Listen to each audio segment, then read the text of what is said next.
Hi everyone, welcome back to Kinetik Mums with Sian. Today's video is all about breastfeeding, and I thought I'd tell you the things that I wish that someone had told me about breastfeeding when I started out with my two children. So I've got two kids, they're now 4 and 6, and they are feeding independently, but I breastfed both of them for at least the first year of life. Probably start by telling you the reasons why I decided to breastfeed Amber. To me, personally, it felt natural. I knew it would save me money, quite bluntly, so I didn't have to buy formula, but mostly it was the health benefits behind it. I've read and been told a lot of information about how it can, your milk is especially adapted for your baby. So it's basically the best nutrition they can possibly get in those really important early days and weeks and months of life. So, and I'm hopeful that it would help me bond better with both of them.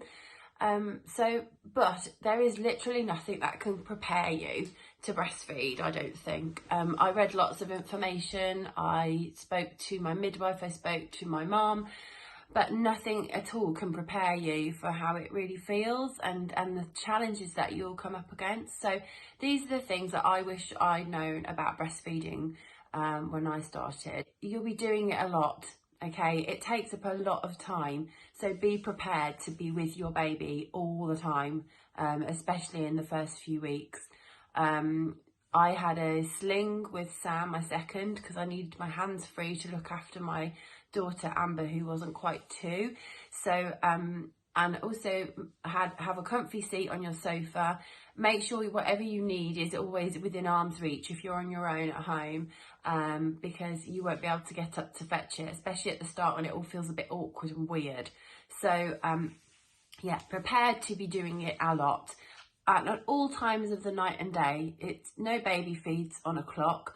They feed when they want to, and my sort of rule of thumb when both the kids were born was if they're crying, that was the first thing I would try, is to feed them, and generally it would work and help to settle them.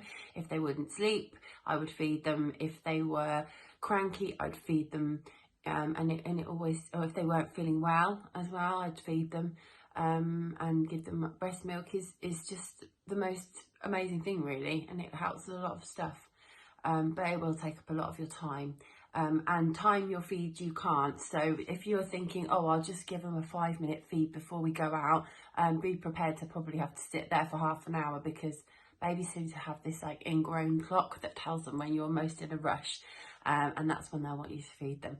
Something else I wish I'd known was that it's quite painful.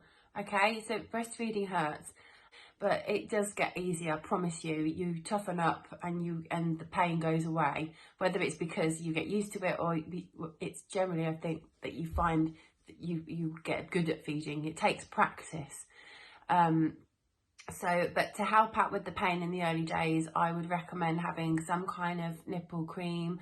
I use Lanisone. Have breast pads handy, because you will be leaking. Heat helps especially if you've got any blockages or the milk's not coming out as it should. Applying heat, like a warm compress to the breast, can really help with milk flow, and also it can soothe, because that really hurts at the start. But like I say, persevere. It's not like a military operation, but to keep trying, because it does. When Sam was a baby, he had something called a tongue tie, so his tongue was not quite detached underneath, which made feeding so painful, but we got him seen to quickly, and after that I got established. It was just great, and everything felt so much better. Another thing you need to be prepared for is to be prepared, so have the equipment that you are going to need, so you're not having to rush around and find it all when you've got a newborn and life's crazy. So good, well-fitting nursing bras are essential. If your bra doesn't fit right, you're going to be in pain, but also you could cause blockages in your breasts. So I went and had a bra fitting at a department store locally, and in fact got some bras for my, quite frankly, enormous breasts they were at the time, but they were the best thing ever. And thinking about easy access as well. So if your baby's hungry, you don't have to fiddle around taking your bra off or undoing it. If you get one that's got a clip to just lift down, and you can just feed the baby quickly and easily. So definitely get a good fitting bra, and get a few because you'll go through them a lot. Breast pads I've already mentioned, because you'll leak, it happens. So always have a good set of breast pads ready. If you're eco-friendly, you can get reusable ones as well. And what else? Muslin cloths. Oh, you leak when you feed. I used to have a very strong letdown, which means when your milk comes in at the start of a feed, it used to be really forceful. So I'd have to actually catch that bit of the feed before I fed Amber, because otherwise my midwife was telling me it's a bit like she was trying to drink from the end of a hose pipe. So I used to catch the milk in there. Also, you can use muslin cloths to cover if you don't want to be uncovered if you're feeding in public or at home. And it helps to clear up spillages because babies are sick and they dribble. Sometimes they poo while they're eating, so it's good to have something to have muslin cloths. You'll just have them all the time. Just have them, loads of them. And then I guess my final one is, I think I've already adhered to it, is it gets easier. Okay, it's something that you have to practice. But it doesn't come naturally to everybody. It didn't come naturally to me. I practiced lots of positions. I spoke to lots of breastfeeding support workers. So have support around you. Have a good support network. Find a baby bistro or a local feeding group that you can go along to. They're not intimidating. They're so friendly and supportive. You don't just sit around breastfeeding. It's just a place where you can go and be with other new mothers and talk about your experiences. There's sometimes a support worker there. I was lucky enough that I had a midwife come to mind. She was the one that helped me with Sam's tongue tie, and she helped me massively when I had problems feeding with Amber as well. I had mastitis and abscesses in my breast. It was quite painful, but it was with the support, it was so much better. And yeah, get your partner, friends, family round to get you a drink, bring you food, because you're working. Feeding your baby is hard. So just have that support and practice and keep at it. And actually, when it goes right, it's the most amazing thing in the world, and it will go right. And if it doesn't go right, then there's no shame in giving up.